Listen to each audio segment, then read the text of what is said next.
salaamaaleykum suñu mbokku électricien yi nuyu nañ leen j'espère que ñëpp ñu ngi am jàmm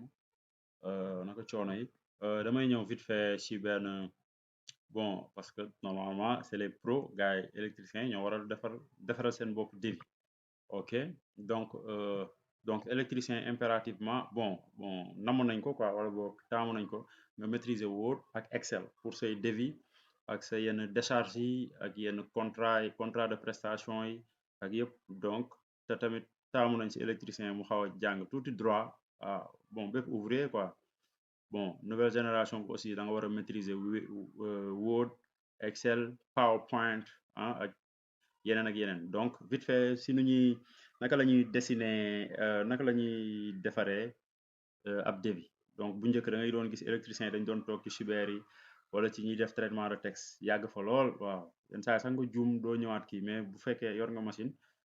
nga mun defaral sa bopp devis donc taamu nañ ko ah nga xamante ne di nga mun concentré wu le soir boo wàccee nga concentré wu nga def sa devis bu carré sans am ay jafe-jafe quoi wala loo fàtte wala boo amee loo fàtte tam nga ñëw tijjiwaat dugalaat waaw après nga demaat imprimer ko donc sax taamu nañ sax nga am sa benn imprimante bu ndaw mais ça dépend nag ok léegi nii la ñuy def donc pour nga def devis il faut devis bu nekk dafa war a am en tête bon normalement en tête quoi donc suñu nee en tête maanaam tey sa nom de domaine quoi lan la société tel comme par exemple nga def société nga def comme par exemple elec waaw ma jël majuscule donc nga def elec comme ça bat et cetera ah ok léegi xam nga pare nga ci en tête bi donc da nga war a ñëw léegi ci kii bi comment dire da nga war a ñëw ci page bi ah nu ma naan page sax ci da ngay def kii da ngay wàcc ci première ligne bi maanaam première ligne bi nga war fi nga war a bind donc d'abord bu ñu weesoo suñu en tête ba pare parce que bon bu ñu defee suñu en tête di nga xool noo koy nice ak yow mais léegi ak loolu mais lu ëpp importance mooy maanaam tableau bi parce que tableau bi la fi la lépp di xewee li gars yi naan fii la lépp di xewee donc damay insérer d'abord ci tableau bi dañuy def attention ñu def insertion dañuy dem insertion yéen a ngi koy gis ci clavier bi ma def nii donc su ma defee nii rek juste fii comme li ma fi bind rek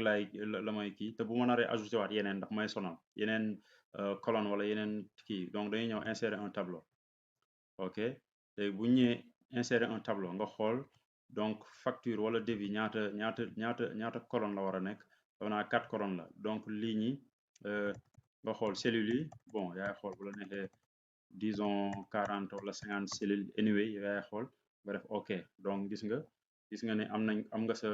sa tableau donc léegi ci biir tableau bi donc loolu la ñuy wax dañuy def nombre